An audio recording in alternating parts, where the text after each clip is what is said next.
Hello. Hey guys. Just gonna wait another minute or so here. Thanks for joining.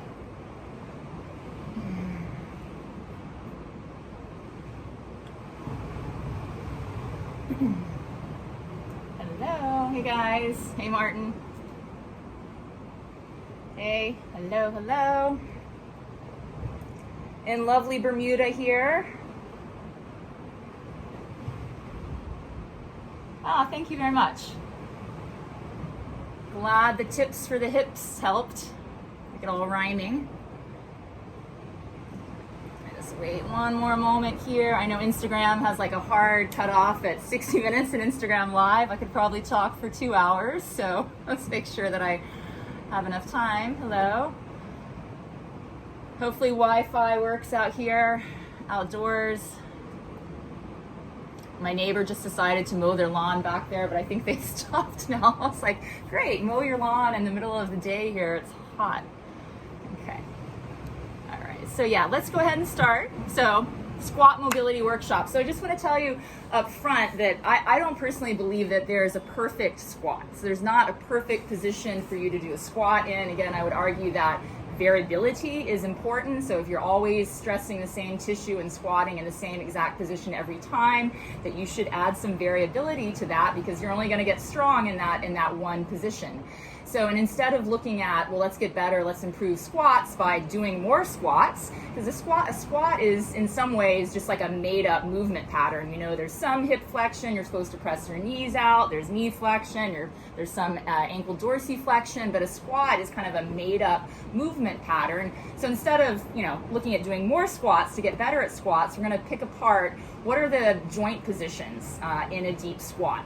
Well, obviously, you've got a lot of hip flexion, you've got knee flexion, ankle dorsiflexion, some spine stuff, depending on how deep, this is one of my little puppies here, and how deep you go into your squat. So we're going to kind of tackle all those individually, and then at the end, put them back together to hopefully improve your squat. And again, like I said, I don't believe there's perfect positioning. I'm not going to say, oh, your feet need to be turned out this much, or your squat, the width of your feet needs to be X amount. Again, I would say vary it up.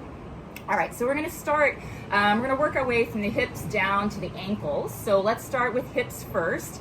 Ideally, if you have some yoga blocks or something that you could use to elevate yourself, that would be ideal. I also have a chair here, so because we are going to be doing a little bit of stuff standing, you can lean against a couch or a wall. You don't have to have a chair.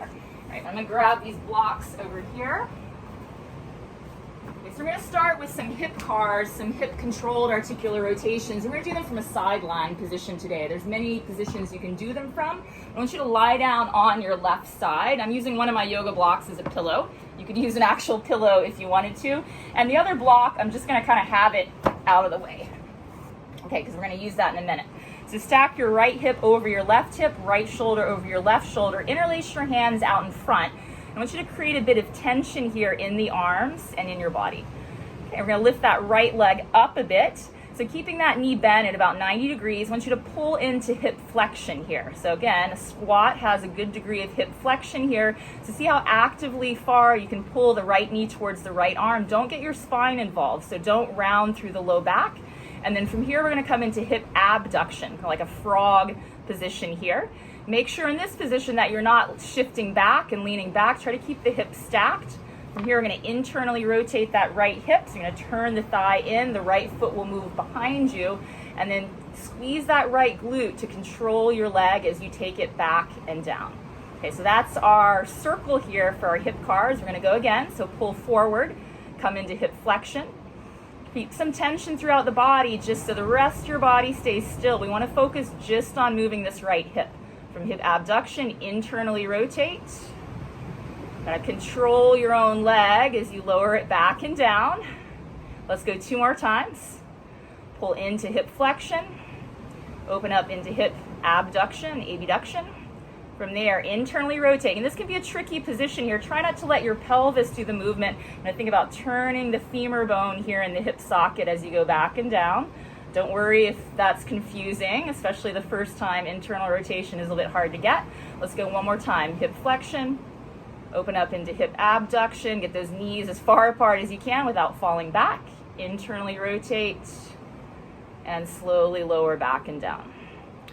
All right, so if you happen to have an extra yoga block, grab that. You could also have a towel. If you have neither of those, you could actually just put your fist between your knees. So we're gonna put your object, block or a towel or something between your knees. We're gonna work on just internal rotation here. So we're in like 90 degrees of hip flexion. You're gonna keep crushing the block or whatever you've got between your knees. So internal rotation here is the thigh will turn in towards the midline and your ankle will hopefully lift up some. So you're pushing up through the pinky toe side of that right foot. You should feel kind of some tissue here on the outer hip starting to work. Might be a bit of cramping here, and let's just lower back down. And again, come into internal rotation and be careful here not to like really shrink up on the right side of the waist. So there'll be a tendency to hike that hip up. Try to stay long through the right side of the waist. And just do this a couple more times. And we're working, I was like, why are we working on rotation when a squat looks like a linear movement? Well, because really prioritize rotation over linear training, because especially for like the hip joint, for example, even though flexion looks like a linear movement, there's some amount of rotation that has to happen there at the hip joint to move into the linear planes of motion. So I want to make sure that we've got some rotation. And let's go one more time. So hold there at the top of internal rotation. Try to squeeze out. I was thinking of like wringing out a bit more rotation through that right hip. Yes, hold it there and slowly lower down. Okay, move that block out of the way or whatever you had. So let's come into this hip abduction position. Because you know, think of a squat, you know, it's somewhere, the separation of the legs is somewhere between straight in front and open wide. So let's come into more of a wider position here. And again, we're going to work on internal and external rotation. So these are called capsule cars, where we're just rotating the hip joint from internal to external rotation there in the hip capsule. So you're going to try to keep the same amount of distance between your knees. You're going to internally rotate here, so the foot will move a bit behind you. Make sure you're not dropping the knee too much. And then let's try to come into some external rotation here. There really won't be much, but as if you're trying to press forward through the big toe side of your foot. And again, internally rotate. Ooh, hip is almost cramping already. Uh-oh. Externally rotate. Okay, a couple more times. Internally rotate. All focus there on that right hip. Try to squeeze out as much internal rotation as you got. And externally rotate. Let's go for 2 more times. Okay, and last time for internal rotation, freeze there. Fight for a little bit more. Just like, if it's just like a millimeter more, try to turn that right thigh in. Don't like move anything else in your body, just the hip. And let's slowly lower that right leg down. Okay, let's get the left side real quick. These are kind of our warm-ups here, rotational warm-ups. So lay down on your right side. Use your block or a pillow if you have an actual pillow. Oh, now I hear the lawnmower in the background. There's my neighbor. Okay, here we go. Good time to mow your lawn. All right, interlace your hands. Left hip is going to stay over the right hip, left shoulder over your right shoulder. Okay, so hip cars. Lift the left leg up. Pull into hip flexion. I just want you to freeze here again. Make sure you're not rounding your back. Okay, we want pure movement just here in the hip joint itself. Once you've maxed out hip flexion, we start to open towards hip abduction. And again, make sure here you're not kind of falling back. And internally rotate. Thigh turns in, foot moves back. As you come back here with the leg, it's common compensation to really arch through the low back. Don't do it. But keep your spine as it is. And 3 more times. So going through full range of motion here in this left hip. Hip flexion, hip abduction, internally rotate, slowly lower back and down. And 1 more time this way. We can also do these in reverse, but for today, we're just going to take this forward motion. So flexion, going to hip abduction, keep as much distance between the knees, internally rotate, control that left leg back and down. 1 more time. Move nice and slow. You can create a bit of tension. Imagine like you're kind of dragging your left leg through mud, or there's a resistance band on that left leg. So you're creating some internal tension there. You're not just letting that left hip flop around. Okay. And done with the global hip cars. Let's just do a little bit of capsule cars. Work strictly on internal rotation here. Bring that block or towel, or you could even just have your hand. Something to separate the knees. And here we go. Internally rotate. So my thigh turns in. Don't let the left hip hike up. You can even take your hand to the side of your waist just to monitor that, and lower down. Internally rotate, turn the thigh in, fight for a bit more at the top, and lower down, and a few more times. And so if you're newer to hip internal rotation, you might be going, holy crap, what's happening? Might be a lot of cramping going on. That's normal. If you get a serious cramp and you have to stop, fine, but otherwise, if you can just kind of breathe through it and keep going. Okay, let's go 2 more times. Cramp is just your nervous system going, what is going on? I'm not familiar or comfortable in this range of motion. I don't really know what to do here. And let's freeze in that last internal rotation. Hold there. Try to fight, just like squeeze out, wring out a little bit more in that left hip. And lower down. Okay, toss the block away. Let's come into hip abduction. Same idea, capsule cars. Another thing to note here is often I'll see people when they go into internal rotation, they'll try to straighten the knee, like they try to kick the foot. And I just keep the knee at that 90 degrees. So all the work here in the left hip, internally rotate, foot will go behind and come back. But I'm trying to really just keep that knee at that 90-degree angle. I'm not extending the knee. Okay, and continue. A few more capsule cars here. Let's try to fight for a little bit more at that end range. Good. Okay, let's go for 1 more, and then we're going to hold internal rotation. So internal, we focus a lot on internal rotation in Kinstretch and FRC because internal rotation is the fundamental movement of the hip and shoulder joint. It's not a position that's really trained much, and let's slowly lower back down. All right, climb on out of that. We're going to come into a position called bear sit. So what bear sit looks like is your legs in front. You're going to separate the legs a bit. So this has a little bit of a resemblance of a squat, maybe more like a wide-legged position squat. It puts you, if you're sitting on the ground, it can put you into a lot of hip flexion already, and you might be feeling some pinching or cramping there, so I don't want you to feel that. If you're feeling that, you could just maybe not bend the knees quite as much or elevate your butt on something.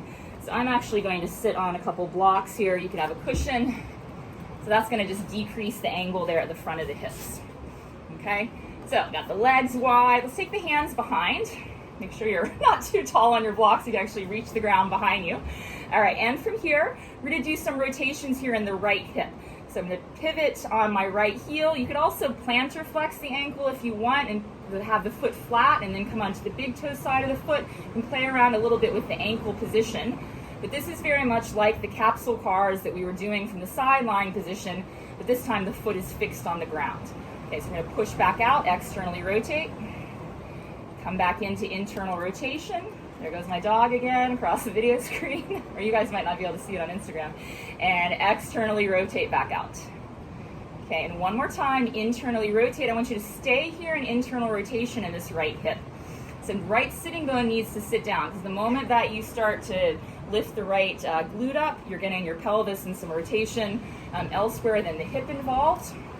Okay, so we're going to stay in internal rotation here in the right hip. If you have inner knee pain, you can play around a little bit with the angle of the ankle. Another option is, if I wasn't sitting on these blocks, I might position a block underneath the right knee to give something to support it there. Another option, sorry, like full of options, is just maybe try leaning back more, because sometimes the more you open up this angle, the less it's going to be pressure on the inner knee. Okay, so we're going to sit here for a few breaths, just kind of getting into this internal rotation feeling. So often the stretch sensation comes across the front or kind of the top of the hip here. And again, like I said, internal rotation is kind of a weird, awkward sensation in the hip. It's kind of very deep capsular stretch there. So if you're not used to it, it might not be too pleasant. But that being said, try to hold here for a few more breaths. You'd even take your right hand to your right thigh just to assist with a little bit of weight. Be very gentle there. So maybe get a little bit more into a passive range stretch. And what's coming next is a round of pails and rails for internal rotation, and then we're going to move on to hip flexion. So those of you that aren't familiar with the pails and rails terminology, so PAIL stands for Progressive Angular Isometric Loading. There'll be a quiz after class. What that basically means is we're trying to engage the muscles on the progressive angle of the position, which means the stuff that's stretching. Or you can also think of PALS as trying to push yourself out of whatever position we're in. So here we're in hip internal rotation. The PALS contraction is going to be to try to externally rotate out of that, but you're going to block the movement with your right hand, and also the floor is there. So if I'm here in my hip, I'm trying to do this, and the rails contraction is to actively try to pull yourself deeper into whatever position we're in. So when we get to rails, we're going to try to actively internally rotate that hip even more than it already is. Okay, hope that makes sense. I know I'm talking fast, trying to get everything done within an hour. So let's take a full breath in, make sure that right sitting bone is still down on the mat or on your block. Exhale out. With that exhalation, try to think of kind of packing the breath down like you're getting ready to do like a heavy lift, because we're going to start to ramp up our isometric loading. So think about 10 to 20%. Start pushing the right leg into the right hand. Again, it's as if you're going to externally rotate the hip out of the position it's in. 20, we already did 20%, 30 to 40%. So you can think of the PALS as ramping up like a volume dial. We're very slowly ramping up that effort. 50 to 60%. Might be some shaking going on, that's totally normal. So really try to fire up that outer hip to externally rotate out. Let's go a little bit higher, 70 to 80. If you're newer to PALS and rails, stay low. You know, if you're familiar with this, maybe go up to whatever your maximum safest effort is. Okay, there's gonna be some body shaking going on. Okay, isometric contractions can be strong, even though we're not throwing lots of weights around. High effort, and hold there. 5, 4, I'm shaking. 3, 2, 1. Now for the rails contraction, try to internally rotate that hip even more. Think of turning the knee towards the ground, but drive that rotation from the hip. Right sitting bone stays sitting down and back. Keep trying to turn in. There might not be any movement, but it's more the intention, the effort that counts. 5, 4, 3, 2, 1. Take the right hand back. Relax in that position. Whew. All right. Let's give that right hip a break. Come back to bear sit on the right leg. Let's do a few capsule cars on the left hip. Okay, so internally rotate the left hip. Get the left sitting bone down. Nothing is changing, just rotation in that hip. Externally rotate. Internally rotate. Check my time. So much to do, so little time. All right, and let's stay in internal rotation. Sounds like my other neighbor has decided to the lawnmower out too. It must be one of those Saturday afternoon things. Okay, so we're gonna stay in internal rotation here in the left hip. Make sure that left sitting bone is still anchored down on whatever surface you're sitting on. Again, knee pain, prop the knee up, or maybe just come out of that range a bit, or try sitting back. Okay, so maybe even take the left hand to the left thigh. Add a little bit of passive weight there to get a little bit deeper into that internal rotation position. Let's give a few breaths here. So ideally, if we were really trying to work hard on your internal rotation in your hips, we would hold this passive stretch for at least 2 minutes. But figure for the purposes of this workshop, and internal rotation is important for getting into a good hip flexion, but we're not going to hold it quite for 2 minutes. Okay. All right, let's take one more breath here, just stretching. Okay, let's go hit that round of PALS and rails. So take a full breath in, exhale out, pack the breath low. 10 to 20% effort, start pressing the left leg into the left hand and trying to rotate back out of this position. Start dialing that up, 30 to 40%. 50 to 60%. Don't let the left leg move though, so that left hand is pressing back hard. Maybe 70 to 80. Again, if you're more familiar with PALS and rails in this position, go all the way, go to your max effort. Shaking, like one of my friends, Zach, he always says, if you ain't shaking, you're faking. Let's hold there. 5, 4, 3, 2, 1. Try to internally rotate that left hip more. Don't let the left sitting bone come out. Turn the hip in, drive down into more rotation. Hold it there. Keep going. 5, 4, 3, 2, 1. Take the left hand back, just settle into that range. Breathe. All right, come on out of that. Okay, done with bear sit for now. Okay, so now we're gonna come into a standing position. So I'm just gonna move my chair here to make sure it's in range. So you're gonna want something to hold on with your left hand. Could be the wall, chair, couch, whatever, doesn't really matter. So we're gonna keep our left leg is gonna be your balancing leg. I want you to come into active hip flexion with a bent knee, and then go ahead and hold your right shin with your right hand to pull yourself up into your passive range of motion. So I'll show from the side here. Okay, so actually get here. So here I'm coming in, make sure you're not leaning back because that would be compensating other parts of the body. So pull that right leg up. And we're gonna do this in two different angles because if you think of hip flexion, well, most people would agree this is hip flexion. What about here? What about here? Like when does hip flexion kind of turn into more hip abduction? So hip flexion is not one thing, it's like a zone of movement. Okay, so we're gonna pick two kind of positions within that zone to do what's called passive range holds. Okay, so we're gonna take a hold of that right shin, or you can have the bottom of the right leg as well too. You're gonna pull up into whatever your passive position for hip flexion is. Okay, don't lean back. Okay, stand tall. We're gonna take a breath in here. Exhale out, start squeezing everything. You're just try to engage the hip flexor, the flow of tissue here on the front of the hip. You're gonna slowly let go with the right hand. Try to actively keep that knee as high as you just had it. You could even take your hand to your knee to give your leg something to press into. Again, don't lean back. Hold this passive range. 5, 4, 3, don't let it drop. 2, 1, re-grab the leg. So it's very common when you come into a passive range, there's going to be more there than actively, so that leg might drop. So if you did get a drop in the leg, I want you to reset back to whatever your passive range is. We're going to take 3 of these in this position, then we're going to kind of open the angle a bit more. Take a full breath in, exhale out, start squeezing everything, slowly let go of that right shin. Option to take the right hand to the right knee to give the leg something to press into. Hold. 5, 4, 3, hip flexors are burning. 2, 1, last one. Whew. Reset, pull your leg up. I know these are tough even on the standing leg too. And slowly let go. Fight to keep that leg high. Press the knee into the hand. 5, 4, 3, 2, 1. Slowly lower that right leg down.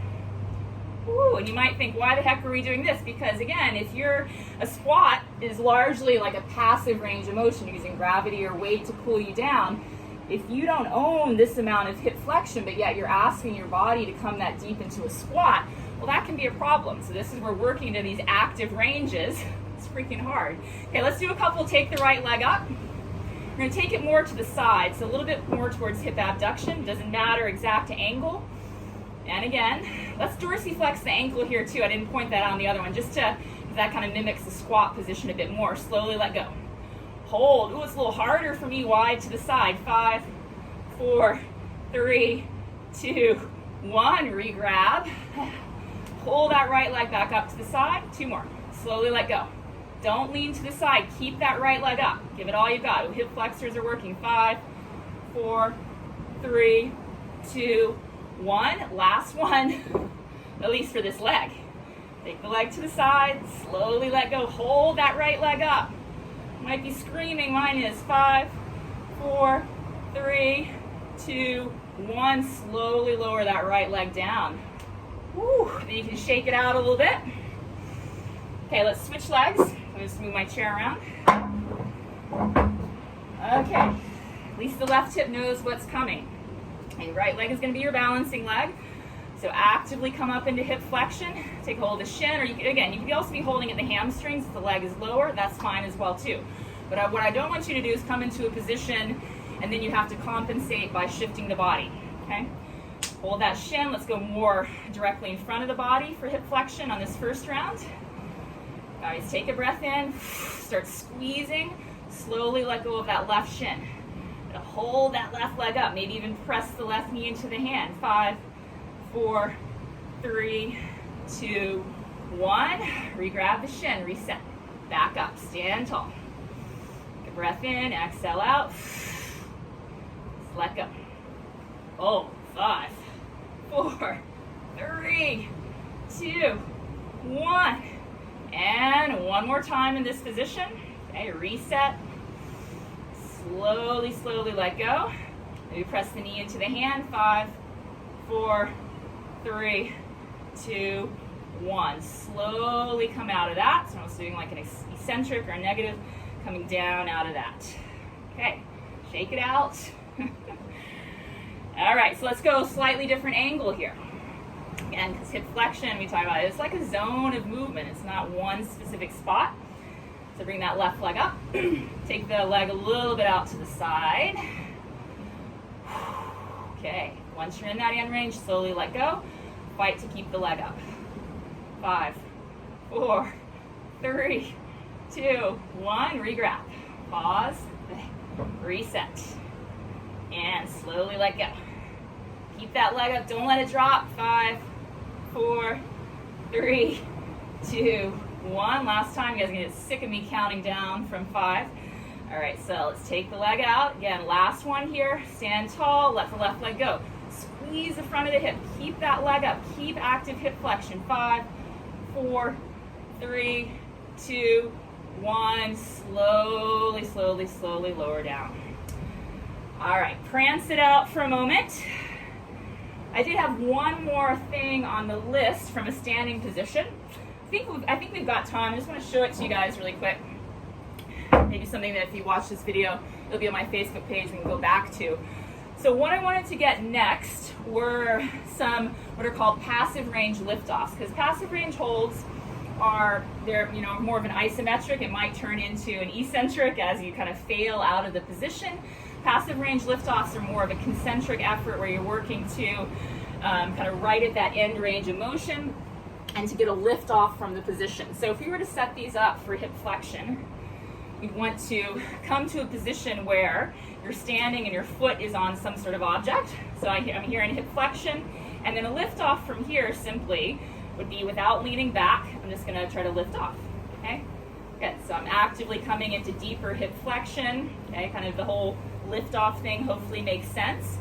But I want to position myself that I'm right near my end range so that when I lift off, I can just like barely lift off, just like an inch or two. Yeah, and so if you happen to have some stuff around that you can kind of create this type of setup, I know I didn't really specify a lot of equipment at the beginning of class, but even just having your foot, on a couch or the same thing that you were holding on to for the passive range holds. So let's just do a couple lift offs, and then I want to show you one other thing. So back to the right leg. So I've got my right foot on an object, and I'm near my end range of hip flexion. Okay, make sure you don't lean back. So you could also set this up if you're working at another time against a wall. If you don't have something to hold on to, you're in the gym, you could have PVC pipes or dowels in your hands. We're going to start squeezing the tissue here on the front of the right hip, the hip flexor stuff. Just try to lift up. So try to lift that foot off whatever object you've got it on and set down. Now let's just do one more of these. Lift up, hold it up there, and set down. Now another thing that I like to do, because we talked about hip flexion is a zone, is to set up something called a hover, which is similar to a lift off. It's just that we're going over a range of positions here. So if I was to set up a hover here, I would lift off, maybe in that starting position we were just in, and then I would open up more towards the position where we did the other passive range hold in, and then set down. And then I'm lifting up, so I'm covering here a bigger zone of hip flexion in my work. So again, if you happen to have something you can set up here, or just even if it's not at your end range of motion, just so you can get the idea of what a hover would be. So we're going to come into active hip flexion and keep hip flexion. You're going to open up a little bit more to a wider zone, and then slightly set down, and then come back up. Drive that knee up, come back more forward, and set down. Let's just do one more of these. Lift up, slowly go wider to the side, set down, and last one, up. Come more to the center. All right, let's just get that on the left hip. Hip flexors are already feeling it. Need those strong hip flexors to get into a deep squat. Okay, so if you have your left foot on something, let's just do a couple basic lift-offs. So drive down into that right leg, make sure you're not leaning back, just lift up. And I was like, just lift up. And so make sure that you're in a position, like I've got quite a bit of active hip flexion, your left foot might be a lot lower than this. Okay, so just squeeze hip flexors, lift off. Now let's do just a couple hovers. So we're gonna lift off like we just did. Take the leg a bit wider and set down. So again, we're just traveling through a zone of hip flexion in our hovers. Up and out, try to keep that leg as high as you can. Let's just go one more time each direction. It's up, go to the side, set down, and last time back to the center. And set down. Damn, these are hard. All right, let's put all this stuff away, or at least the chair. Okay, so let's spend a little bit of time on knees for a moment. Okay, so knees are just not a hinge joint, they also have some rotation, so let's just check that out. So come to a seated position. Again, you can sit up on something just so that you're more upright and you're comfortable. Just have your right heel down on the ground. Create some tension in the hammies by isometrically pulling the right heel back. And just take your hands to either side of the knee. So let's come into ankle dorsiflexion, toes up. So we're gonna look at rotation here in the knee joint. So if you think of externally rotating here through the upper shin, not think about, but try to do it. We're going to turn this tissue out. The ankle will follow along, but again, the ankle is just coming along for the ride, really trying to drive the motion here, this upper shin stuff.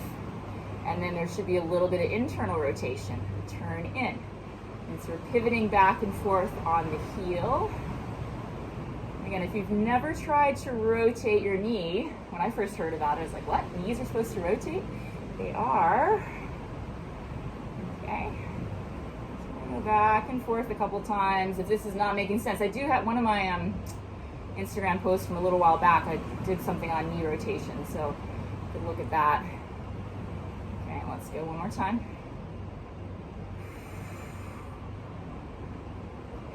Well, let's go through some global knee cars. So again, our controlled articular rotations will include flexion and extension of the knee, as well as rotation. So what you're going to do is take your right arm underneath your right knee, and let's just lift that right heel off the ground. Okay, so again, make sure if you need to lean into something, that's fine as well. Don't fall off your blocks. With knee flexion, we're going to externally rotate the shin. So if you turn this stuff out, again, the ankle will follow along. We're going to extend the knee about 2/3 of the way, and from here, try to internally rotate the shin. So again, the ankle will turn in as well too. Try to drive the motion from the shin. You're going to bend the knee back in, so come back into knee flexion. One more time, externally rotate through the shin. Right, to extend the knee, internally rotate, squeeze back in. This time we're going to stay with an internally rotated knee, and we're going to start to straighten from there. So just reversing directions, externally rotate and flex in. Last one, turn in. Start to extend, don't go all the way though, externally rotate, and bend in. Okay, let's just check the left knee out. You're going to stay on your left heel. Keep the hamstrings just a little bit engaged here. Take your hands to either side of the knee. So we're doing that so when you try to rotate the knee, you aren't moving your entire leg. Let's try to externally rotate there through the upper shins, just to see some of that tissue turning out, and then turning in. Again, you might not see much happening when you first give it a go. Let's keep some strong ankle dorsiflexion because that kind of mimics more of what squat will be. And moving into full global knee cars, reach your left arm underneath your left knee, lift that left heel up. Externally rotate here through the shin, keep some external rotation as you extend the knee. Not all the way because the knee doesn't actually rotate when it's locked out when it's straight. Internally rotate, pull back into knee flexion, externally rotate. Straighten a bit. Internally rotate. I know it's hard not to drive with the ankle, but try to get the knee to turn in itself and bend in. This time we're going to stay with the shin turned in and extend. Externally rotate and flex. Last one. Turn the shin in, extend, and externally rotate and bend in. Okay, Done with knee cars. So again, in a deep squat, there's quite a bit of knee flexion. So let's just do some passive range holds for knee flexion.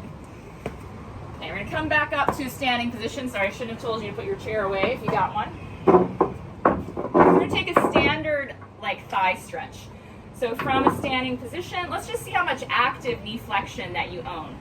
So from here, you're gonna start to bend that right knee. How far, and keep your butt tucked under so don't stick your butt out. More posterior pelvic tilt. How far up can you bend that knee actively? Oof, might be hamstring cramp territory. And let's go ahead and reach back, find the ankle. And again, let's try to keep the ankle dorsiflex. So if you can, hold the ankle itself rather than the top of the foot.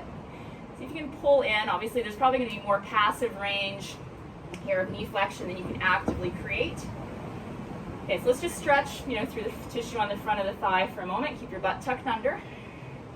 Hold here. And then we already experienced the joy of passive range holds for hip flexion.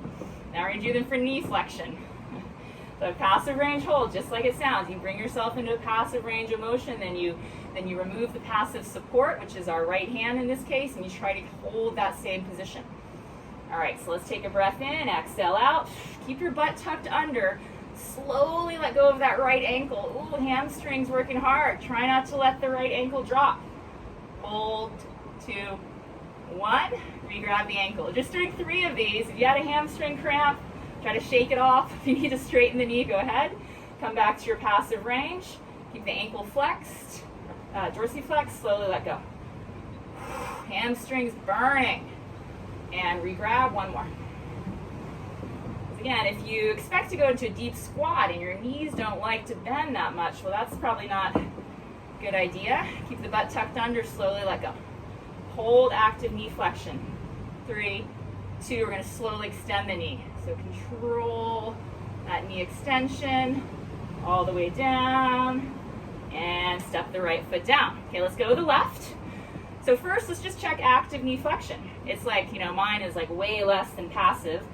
Fairly normal. Bend in, see if you can kick yourself in the butt. Okay, and then reach back, find the ankle. So come into passive range, bring that heel more towards your left glute. Keep your butt tucked under. So feel somewhat of a thigh stretch here. And that's the progressive side of this position. The regressive side is the hamstring area. So we do passive range hold, we're really trying to contract and squeeze the regressive side of the joint position. Okay, so let's slowly let go. And don't let your butt stick out, keep scooping the butt under. Ooh, hamstring, cramp, almost. Re-grab, reset. Reset back to passive range. Okay, slowly let go. Hold it there. Okay, 1 more. And remember on this last one, don't just let the left foot slam to the floor. We're going to slowly try to control that extension back of the knee. Okay, passive range hold. Slowly let go. Hold, 2, 1. Slowly start to straighten that leg out. Good. All right. Let's have a seat. I want to do some ankle stuff real quick. I was like, we haven't even gotten to squats yet. Well, like I said, it's the prerequisites, all the different, any position that you like to do, any exercise that you like to do, you can always pick it apart and work on, owning, what is this position supposed to look like? What does it need? What are the prereqs? And can I actively create them? Let's move to ankles. Okay, so again, let's come into a seated position. I'm just going to sit up onto blocks. We're going to go through our ankle controlled articular rotations first. So like when we did the knee cars, just reach your right arm underneath your right knee, and we're going to lift the right heel up. This time take your left hand, sorry, all sweaty, to your right shin, because we want to actually block any rotation of the shin while we do our ankle movements. So let's come into ankle dorsiflexion, so you can see from the side, right toes way up towards the sky. Let's really squeeze all this front of shin stuff. And we're going to let's go in towards the big toe to start. Start turning in towards the big toe. It's more like ankle inversion. And then plantar flex, toes down towards the ground, swing out towards the pinky toe. Okay, move really slow here. Often I see people do ankle cars, they're just like flopping their ankle around. I want you to go so slow, like 1 mile an hour. Ankle dorsiflexion, toes up. Again, let's go in towards the big toe. And carving out as much range of motion as you can in your ankle without letting the rest of the leg get involved. Out towards the pinky toe. Let's go one more this direction. And speaking of toes, try not to wiggle your toes. Try to drive the movement from the ankle. I know it's like, because it feels like I don't have any control over my toes. You want to move. And once you get back up to ankle dorsiflexion, toes up, let's go to the outside first, so towards the pinky toe. Plantar flex down. Turn in towards the big toe. Try to make this movement as smooth as you can. It's hard for ankles. Okay, last one.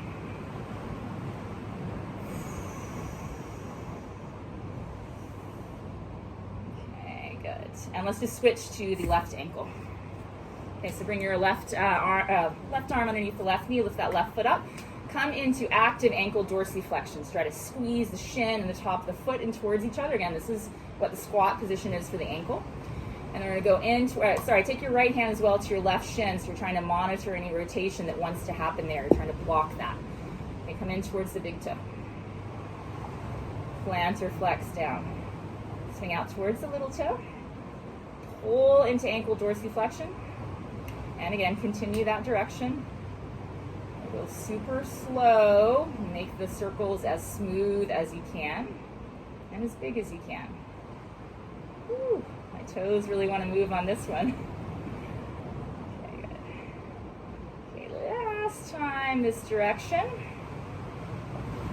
And then once you're back into dorsiflexion, toes up, let's go out towards the little toe. Plantar flex down, point. Swing in towards the big toe. Into dorsiflexion, so we want a lot of that for our squat. Down, in, last one.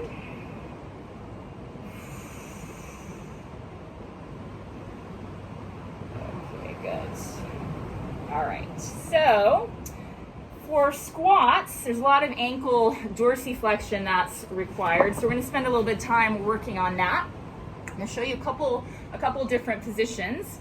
Position one is called a combat stance. So from a kneeling position, I'm going to step my right foot forward, sit back onto my left heel.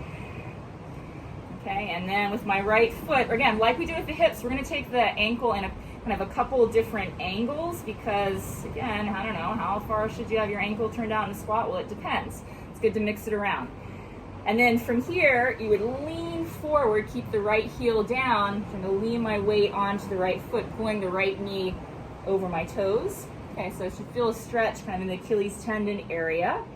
Okay, if this is too much, oftentimes, sitting down on this left knee can be a problem. You could come kind of more this position. All we need to do is create an angle here of ankle dorsiflexion. So you can come more into a lunge type position. If that still doesn't work, you've always got something to do. You could bring your foot back to your surface and then lean forward until you're getting an angle of dorsiflexion here on that ankle. Okay, hopefully everyone has something to do. Okay, so you can keep that right heel down. So let's maybe start with the toes pointing. Let's go more a little bit to the side. Okay, lean forward a bit. Keep the right heel down. So again, this the open angle of this position, well, where would that be? We already talked about what to just think about. You should know the back here of the Achilles. Okay, back here, this flow tissue on the back of the lower leg. This is the closing angle here. So if you're pushing forward and feel a lot of pinching here on this closing angle, just back off. Don't go so far into dorsiflexion. Okay. Take a couple more breaths here.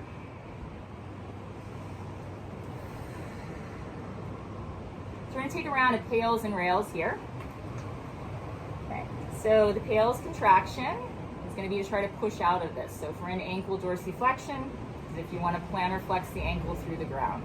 The rails contraction, we'll try to pull ourselves deeper into ankle dorsiflexion, but not by just throwing your weight forward, by squeezing all this tissue at the front of the shin and imagining that you could pull the shin and the top of the foot towards each other. So you're going to like pull in a bit deeper.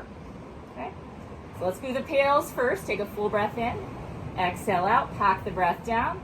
Like 10 to 20% effort, start driving down into the ball of the foot, almost like the whole foot, like you're just going to point the ankle down through the ground. Tips of your toes might start to turn white. Okay, 30 to 40%. Whew. Maybe a little bit more here. Okay, hold there. 5, 4, 3, 2, 1. Now squeeze all the front of the shin stuff. Try to pull the top of the foot and the shin in towards each other. So you're actively trying to pull deeper into ankle dorsiflexion. Actively squeeze. 5, 4, 3, 2, 1. Relax for a moment. Woo. And then let's just change the position slightly of the ankle. I'm going to come maybe a little bit more, toes a bit more forward. And again, come into a stretch position. This is to get one more round of pails and rails quickly. Take a full breath in, exhale out, pack the breath down. 10 to 20%, start driving down into the ball of the foot. Plantar flex the ankle through the floor. 30 to 40. Growl out a little bit. 50 to 60. Okay, hold there, fight there. 5, 4, 3, 2, 1. Squeeze the front of the shin. Try to pull the top of the foot in front of the shin closer towards each other. Try to squeeze out more ankle dorsiflexion actively. 5, 4, 3, 2, 1. Relax. And breathe there. Okay, let's climb on out of that. Let's get the left ankle real quick. So it's going to feel nice to point that right ankle. Okay, so remember, if you can't sit back on the heel, you could try elevating your hips on blocks, or you're just going to kind of lean more forward, just trying to get a good angle here of dorsiflexion on the left side. Let's start maybe toes pointing out a little bit. I'm just going to play around a little bit. Ideally, we would have gotten to a little bit more work on ankle inversion and eversion before we went straight into dorsiflexion, but just with the time frame, we're not today. All right, so come into a stretch here. Because again, often people think of, squats, hips, knees, but ankles can definitely be a limiting factor in the depth. If you always feel like when you come low into your squat that you're just going to fall back, could be ankles, could be. Okay. All right, one more breath here, and we'll get those 2 rounds of pails and rails. Do a little bit of spine stuff, and then we'll actually do some squat stuff. Okay, take a full breath in and exhale out. Pack that breath low, 10 to 20%. Start driving down into the ball of the foot. Try to plantar flex the ankle through the ground. 30 to 40%. Go a little bit more, 50 to 60. I feel like the calf muscle, the muscle there on the back flow of tissue on the back of the lower leg working to try to point the ankle. 5, 4, 3, 2, 1. Squeeze now the front of the leg, front of the shin. Try to pull deeper into ankle dorsiflexion. You can also think of trying to lift the top of the foot up towards the shin. And there's not going to be much movement here. You're at your end range of motion. It's more the intention of what tissue you're engaging in each position. 5, 4, 3, 2, 1. Relax and breathe. Okay. Let's just adjust maybe the angle of the foot or the ankle a little bit more. Turn a bit more forward. And come into your end range here. Okay, so pails and rails used to expand range of motion. Okay. All right, so let's do one more. Just maybe switch the slight direction of the foot, the ankle slightly. All right, here we go. Take a full breath in, exhale out, pack the breath low. 10 to 20%. Start pushing down through the ball of the foot. You're staying in your end range though, so there's not much. There's no real actual movement. 30 to 40%, although your face might start grimacing during pails and rails. 50 to 60%, maybe go a little bit more.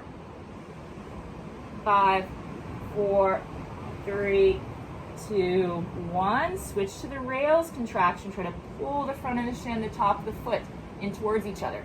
Squeeze all that shin stuff. Ooh, intense. 5, 4, 3, 2, 1. Hold that position. Just try to relax there for a couple easy breaths.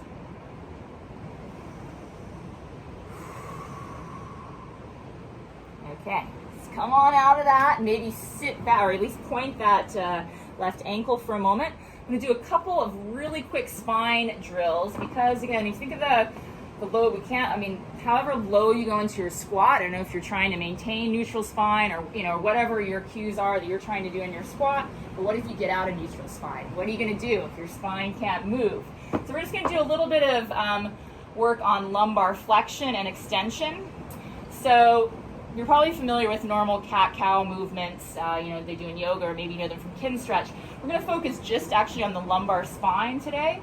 So you're going to come down into what's called a collapsed quadruped position. It's a little bit awkward position. So I'm on my forearms, and then I'm going to think of rounding my mid and upper back, put my head on the ground. It's almost like I'm going to do a forward roll because I want to keep flexion through the thoracic spine, through the mid and upper back. I'm going to keep that there the entire time, and I'm going to work on just trying to extend through the lumbar spine, so bit by bit, this little chunk here, and flex. I'm really trying to scoop my butt under and round here through the low back. I like to take my hand here to my lumbar spine while I'm doing these for tactile feedback to really see if I can segment here through these 5 vertebrae here in the lumbar spine. So if you haven't already joined me in this awkward position, this is always like a weird one if someone walks in and wondering what the heck you're doing. So you want to stay rounded in the mid and upper back. And joint by joint, let's try to flex or really round through that lumbar spine. Okay, just tuck the butt under, try to push, like you should feel some of the bony structures there in the low back. Try to push those up into your hand. And let's try to extend now through the low back. So think of lifting your tailbone up, come into more of a back bend shape just through the low spine. And again. A couple more. So it's like mini cat-cows just for the lumbar spine. Okay, and let's get one more. Good. Climb on out of that. So also want to do a little bit of work in extension in the mid and upper back. Come into a prone position. Sorry if I'm rushing a little bit here. Make sure we get to our actual squat work. So from a prone position, I want you to tuck your butt under, think more posterior pelvic tilt, press down into the tops of the feet. Just have your arms kind of relaxed out to the side. We're going to work a little bit on T-spine extension from here. So if you think about in a squat, once you get low, if you're all rounded, oftentimes we're trying to keep a lifted chest here, trying to maintain some amount of extension in the mid and upper back. So let's work on actively extending the upper back a little bit from here. So from a face down position, I'm going to start to extend through the neck. Start squeezing here in the upper back. So I'm lifting my chest, a few of my front ribs. I'm not pressing into the hands. I mean, you can just do this hands free, okay, and lift up. Make sure you're not lifting the legs or losing the tuck under of your butt. So just extending here through the mid and upper back. We're slowly going to roll back down. Okay, and there's another neighbor mowing now. And again, extend through the neck. Now peel up through the chest, a few of those front ribs. So really working on just extending through the mid and upper back. Try to keep butt tucked under, slowly lower back down. Let's go one more. Feel up, extend, extend, extend through the thoracic spine. And slowly lower back down. All right, let's come on out of that. All right, so now we actually get to an actual squat. So in the squat position, I'm going to do first a few rounds of what's called kinetic stretching in a squat. So if you can remember way back when, towards the beginning of class, when we were working on active hip flexion here, so this feeling of drawing up or pulling up into the hips, we want to try to mimic that same sensation when we're going down into a squat. So instead of just letting your gravity drop you down, we want to start the squat trying to lift the legs up. So just join me standing up. Whatever distance you want to take apart for your squat stance, that's not really the point, doesn't really matter. So from here, imagine you're starting to lift both legs up. So even if you take your hands here to the front of the hips, start feeling some of this front flow of tissue engaging.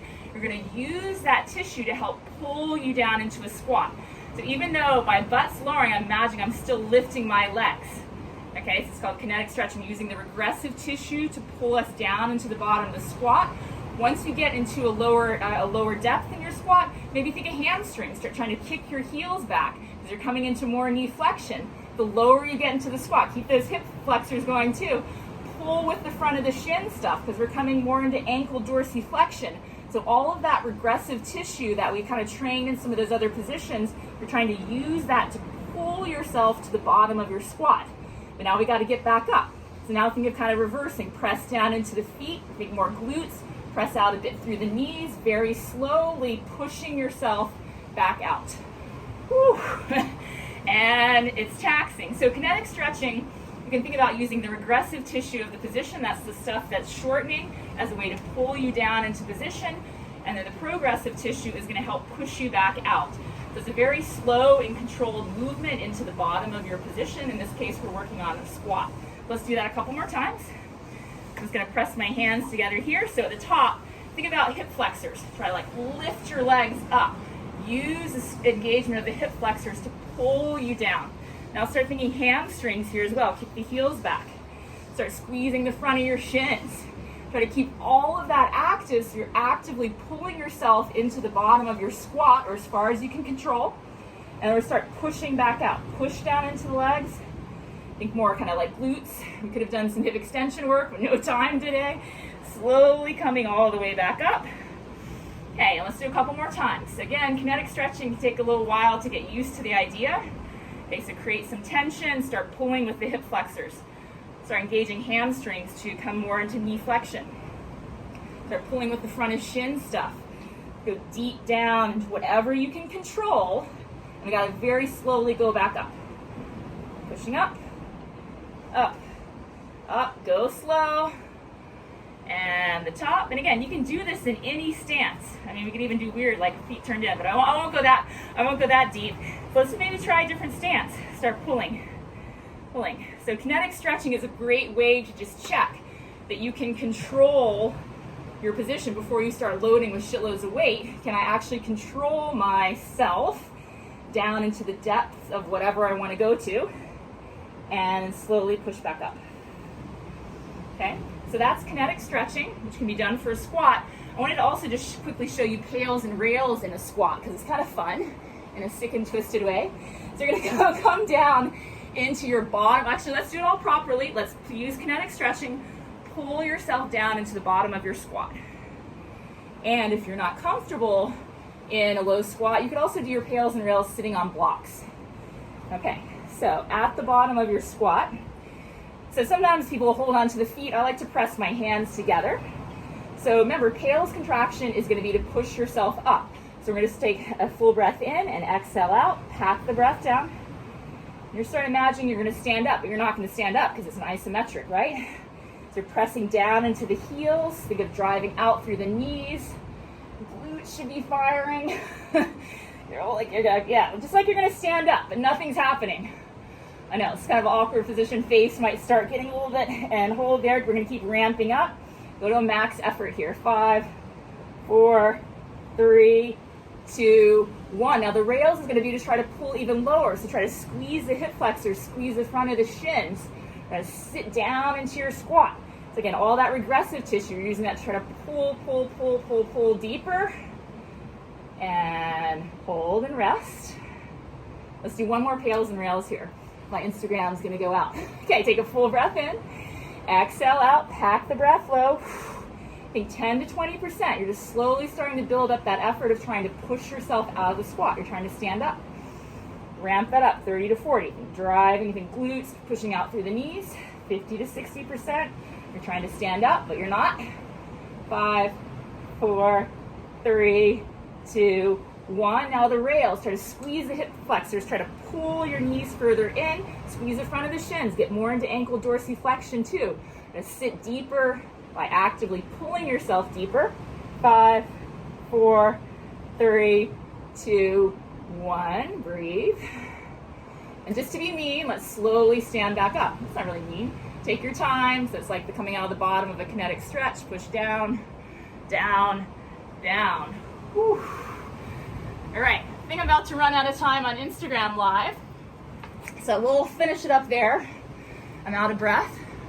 So thanks you guys for joining. Hopefully that gave you some ideas how to kind of pick apart a squat and work on the different joint prerequisites for that. So feel free to message me if you have any questions. And thanks so much. Bye.